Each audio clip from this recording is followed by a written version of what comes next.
In this episode, we talk about what this is, my goals from 10 years ago, the power of goals, and time vampires. Lights, Cameras, action.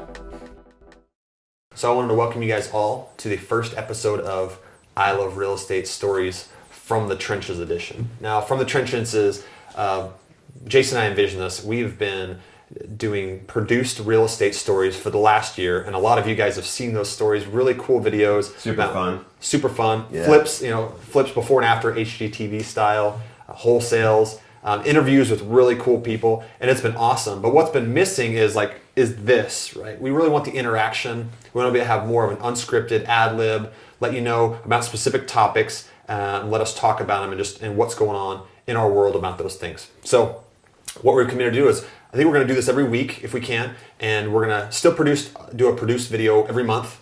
That's what we're thinking. Jason. But this video that we're going to do weekly is going to be an opportunity to share stories. We can't make all of these interesting day-to-day stories into videos, but we want to share them. So we want to be on point too. We want to be on purpose with certain things because we know you guys want to get value from this. So we're going to give you value through stories. They'll also be driven by your feedback, questions that you guys have in the comments, or if you hit me on Twitter, or if you email Andy at iloverealestatestories.com, then we can get to those stories. But for this first week, I really wanted to just talk about what I feel like is one of the most important things to anybody in life, but specifically to me in my journey as a real estate investor, has been goal setting and how to get things that you want. And today is actually December 31st, New Year's Eve tonight, and it's a perfect time. At this time of year, people start thinking about their goals, how they did last year, and what they want to accomplish for this next year. So I want to have a dialogue. Me and Jason are going to talk about this, and you guys are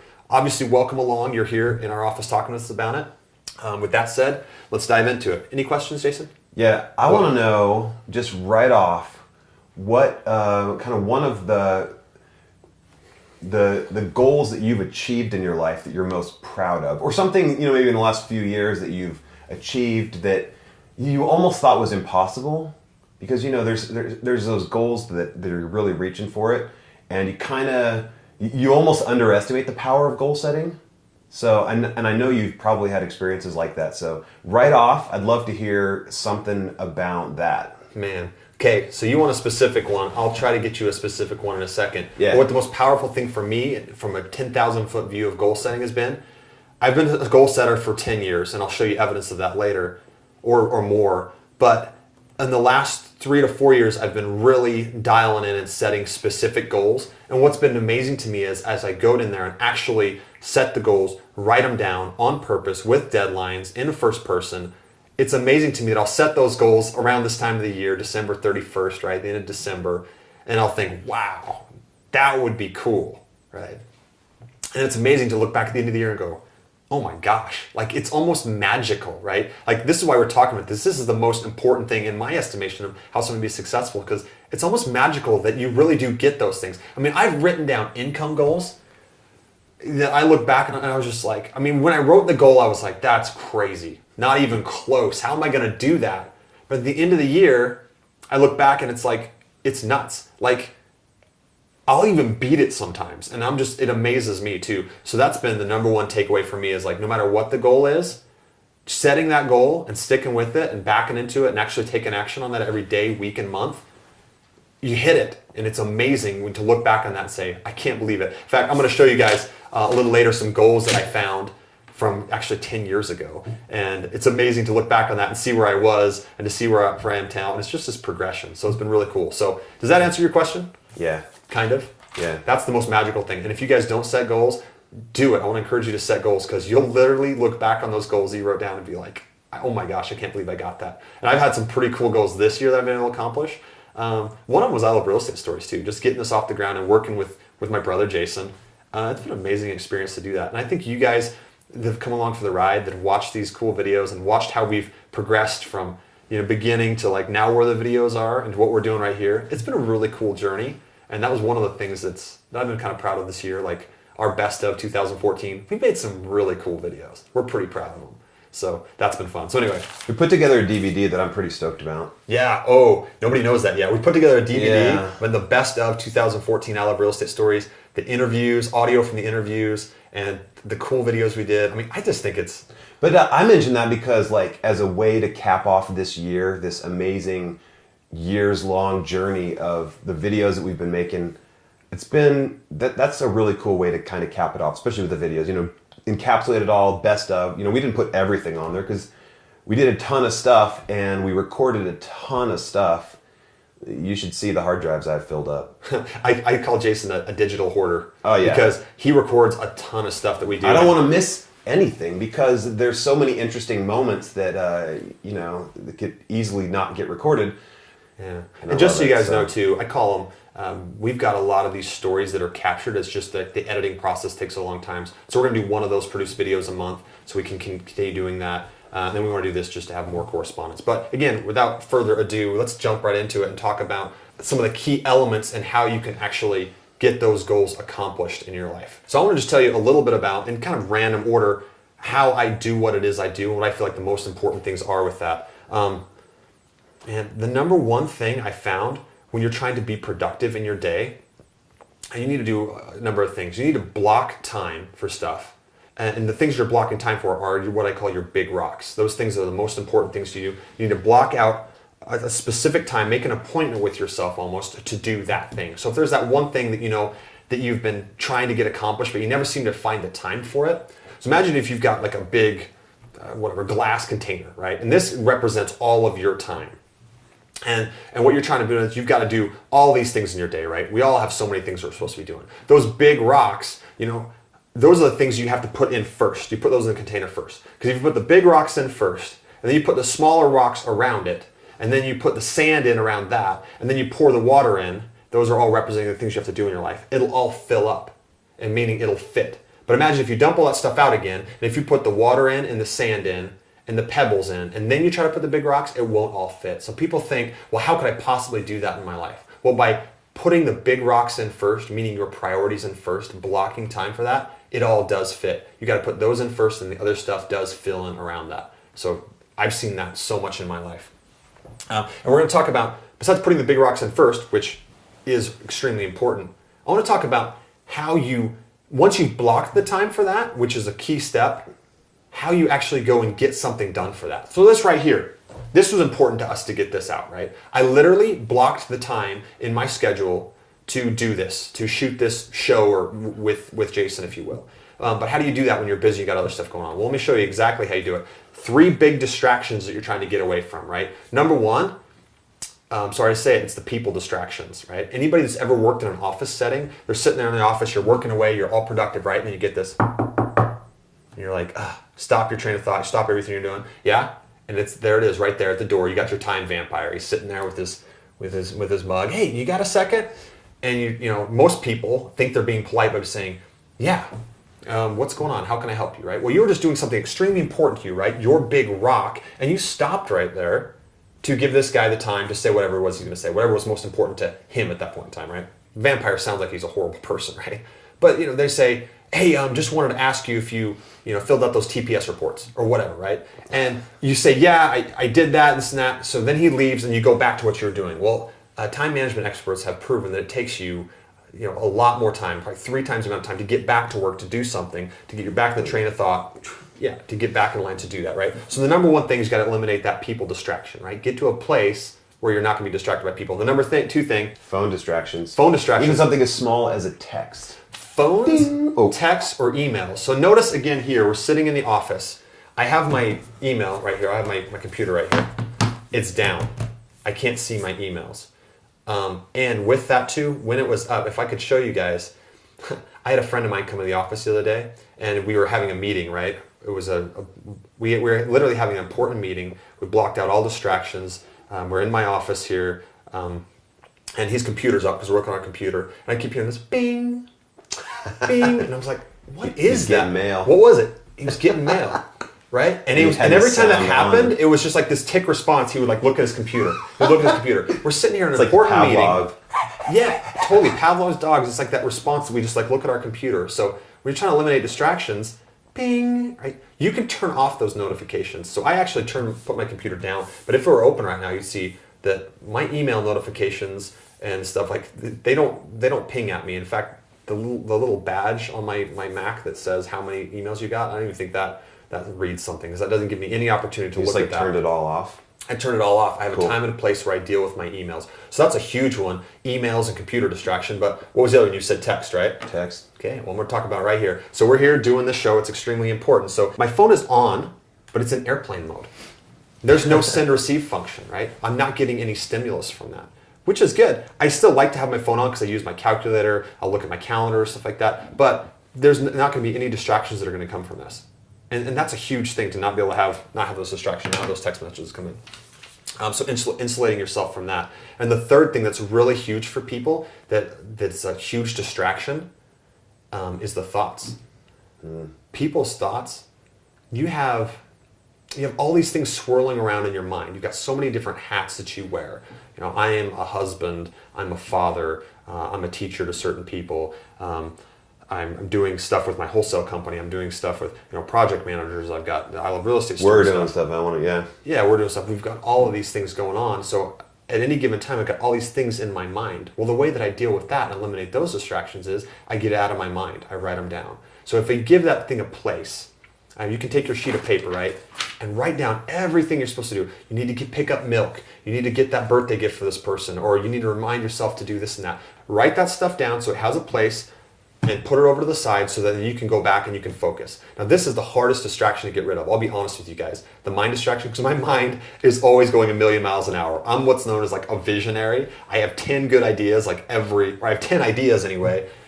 And you think they're great, or at least, yeah. I have 10 good ideas. I have 10 ideas like every hour, and I need to get those out of my head. I need to put them down. I'll look back to later and be like, that was a silly idea. But that happens. So just to recap, got to get rid of the people distraction. Hey, you got a minute? You got to get rid of the distractions, the email, the text messages, the phone calls.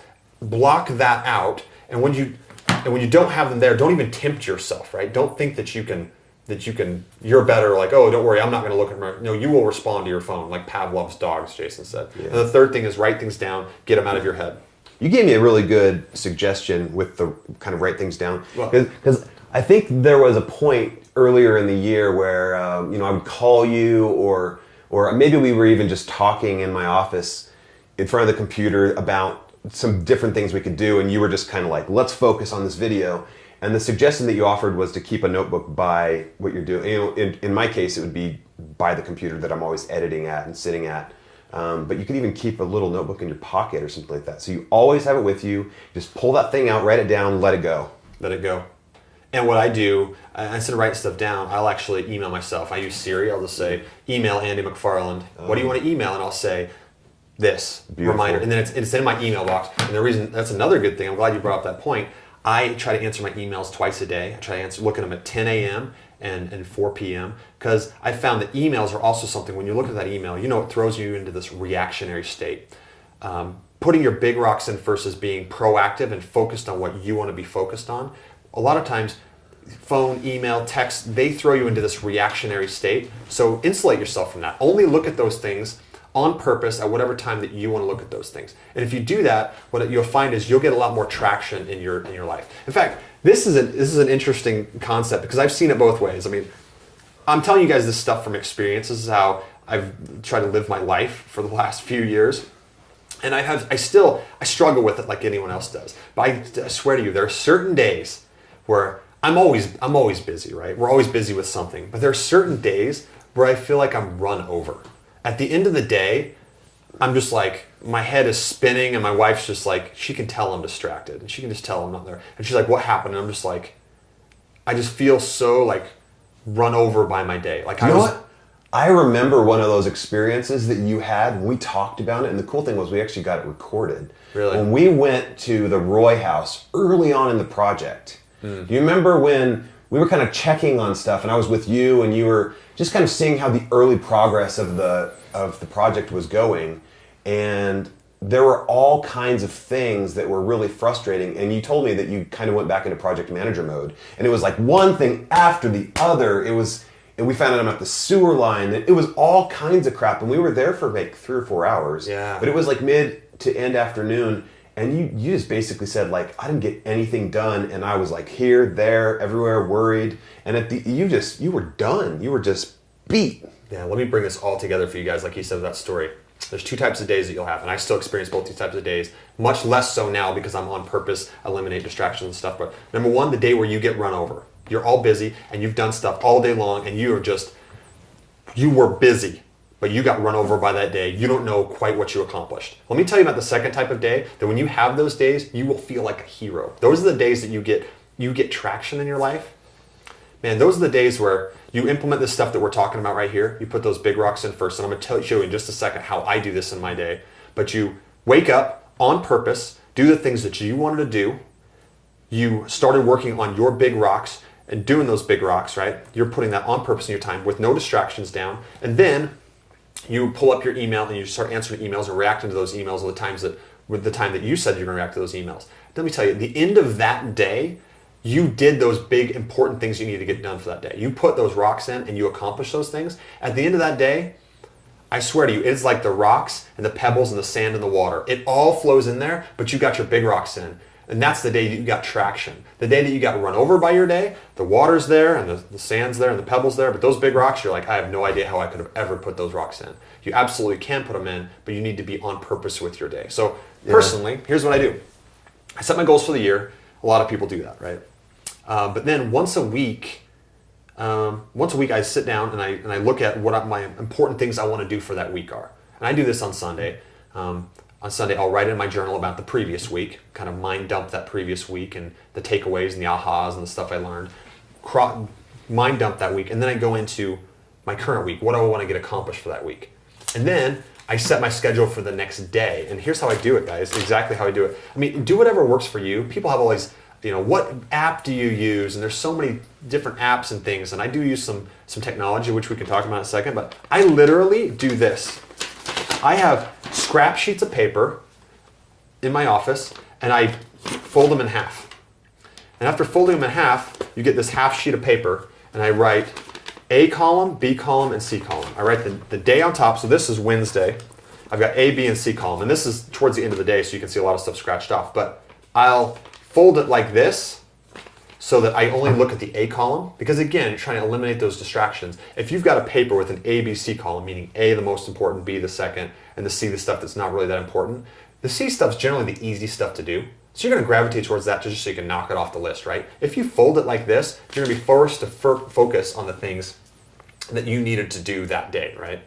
And at the end of the day, I feel like I've got a lot of traction when I've done that, right? And at the end of the week, I write down the things that in my journal that happened for that week, dump it off, and that's how I deal with that. And doing it weekly and very conscientiously, doing a reflection often, I think it also instigates setting new goals, and it's just like, hey, what am I doing? What should I do? Yeah. So I really like that suggestion. It's really great. Let me give you guys a point that just happened yesterday, a story to illustrate this point yesterday. So big rock from yesterday was I had an important meeting. It's this 2-hour meeting, which time was blocked out to meet with my chief operating officer. We were talking about new directions and agendas and numbers. This is your wholesale company, right? For my wholesale company, numbers-based accountability. Anyway, really important stuff, right? He runs my wholesale company. We sat down and blocked out that time to have that meeting. So just like we're sitting here right now, he was sitting right where Jason's sitting, but I had my computer down. I had my phone down and everything too. So it was all in airplane mode. So I went from that meeting, we had that important meeting, and I didn't turn my phone back on. I went straight from that meeting to the company meeting with the wholesale company. Everybody was there, and we presented some of those things. And I didn't actually turn my phone on until about 2:30 in the afternoon. So you can imagine, from 9 in the morning, I was prepping and doing things that I wanted to do on purpose, to a meeting with my chief operating officer, to a meeting with the wholesale company, all big rocks, right? Extremely important things to me. So 2:30, 3 o'clock, I turned my phone back on. Well, sure enough, when I turned the phone back on, were there any fires in my day? Yeah, there's fires that happened. Let me tell you what was happening that day. I own a bunch of rental properties too, and I had 2 tenants, well, one in particular, who had called me, texted me, called my assistant, called my wife, because she happened to, she lived in our old neighborhood, so she called my wife. Anyway, project manager, she called everybody about the power had gone out. There was a big windstorm. Power had gone out last night.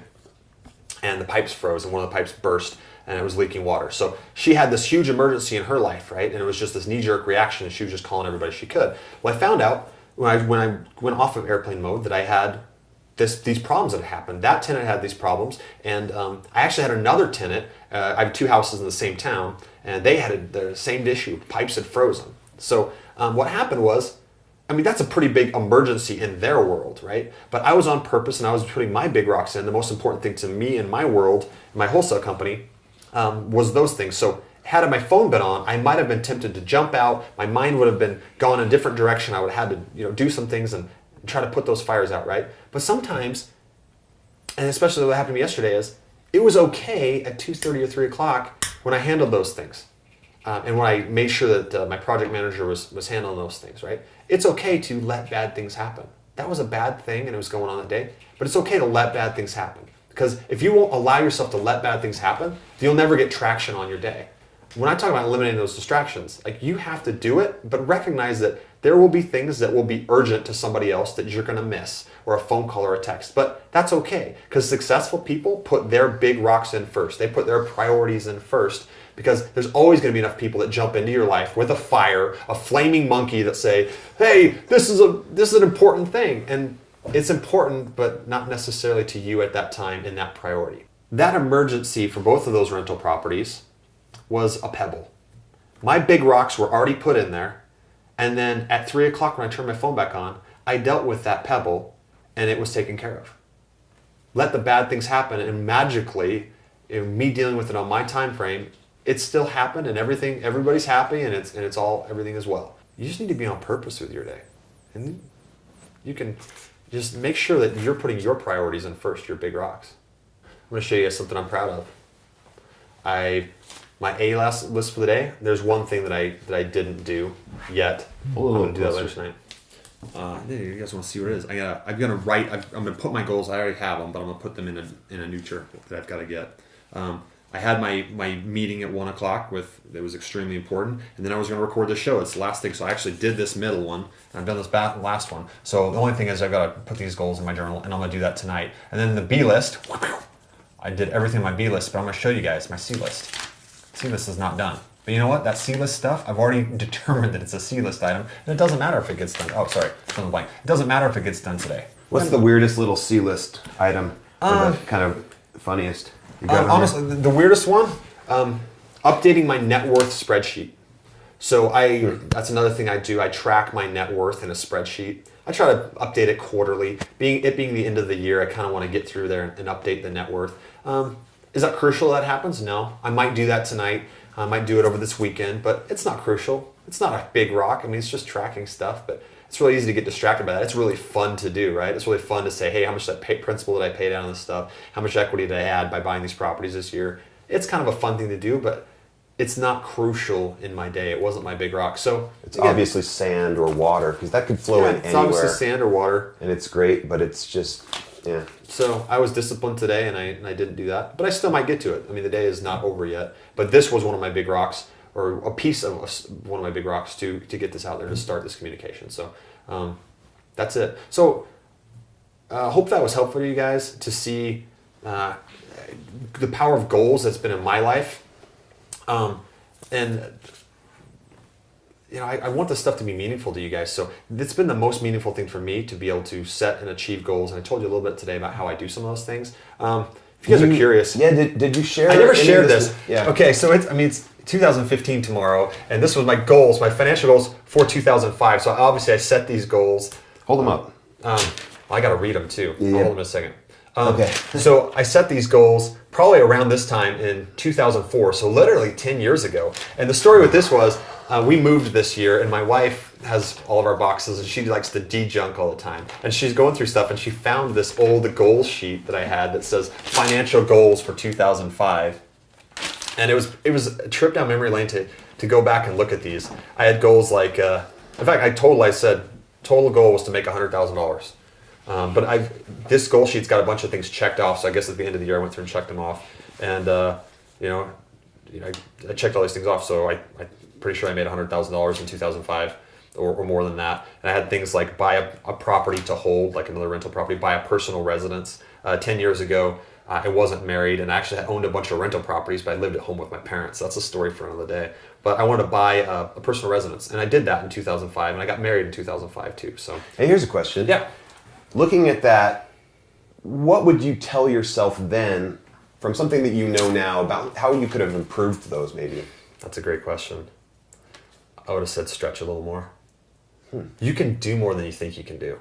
And I put these goals down, and I think at that time I put down goals that were kind of base hits for me.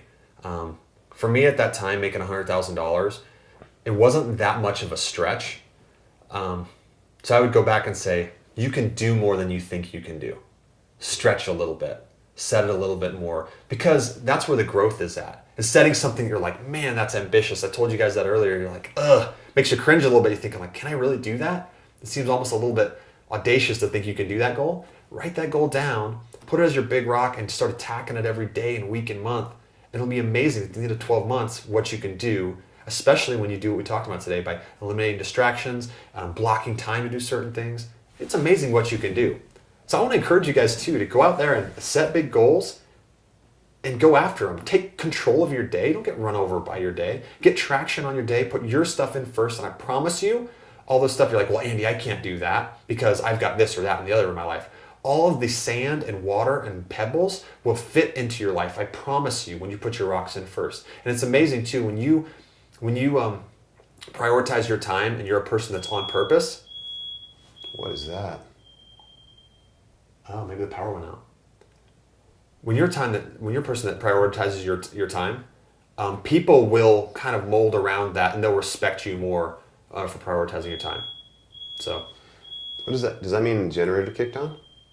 I don't know. We've got a whole home generator, which is pretty cool. So if the power does go out, it'll kick back on in the next couple minutes. No, the power didn't go off because we got these things. So anyway, that's what I'm going to share with you guys. But here's another thing too. We're planning on doing this every week to add value to people. We want to ask any questions that you've got at Twitter at McFarland Andy or Andy at I Love Real Estate Stories. You can email me or the comments right beneath this video. Yeah. Make the comments, and if you want me to clarify anything, or if you just want to, hey, I'd love to hear you talk about this, Andy, or that, right? But for this first episode, I think a lot of times we're gonna default more to like real estate stories and stuff that went on my week, just interesting, cool stuff that you guys can get takeaways from. But I thought, what better place to start this year of I Love Real Estate Stories in the trenches or from the trenches than starting with goal setting, because that's where it all begins. That's where it all began with me. An idea that I wrote down and then I just committed to taking action on, and then it's given me everything that I've got today. So that's it. Anything else you want to say? I'm really distracted by that beeping. I'm extremely distracted by But it. I have no idea what that is. I just wanted to say that I can't wait to see what people are curious about, what people are struggling with, what people maybe want advice on, or maybe want to hear more about. And for me personally, I'm excited for this weekly show because there are so many things that go on all the time. I mean, because of what we do together, we have these conversations, and I'm always wanting to pry more into different. 'Cause you always give me these like little kind of clues to really interesting stories. At least that's what my spidey senses say. And I want to pry, dig, and usually we have to just focus on the stories that we've decided to share. But I'm excited to go through some of that stuff weekly and get into some of the cool things that are happening and some of the weird, obstacles that you've encountered and that sort of thing. But stuff that we can't make videos out of, I'm excited to talk about. Yeah, me too. I think this would be good. Beeping stopped, seems. Yeah, I'm really curious what that beeping was. Hopefully there won't be an explosion. Next week. Ask in the comments, I'll tell you what the beep was. Okay. So we just investigated what that beeping sound is. And it's still going on. It's still going on. It's the smoke alarms, and there's nothing going on. I think there's one of them might be low on batteries. But that is a perfect example of you're doing something on purpose here and trying to eliminate distractions. And you saw how distracted we were when that happened. So we did our best to insulate ourselves from things, but stuff still happens. And, that's life. Beep.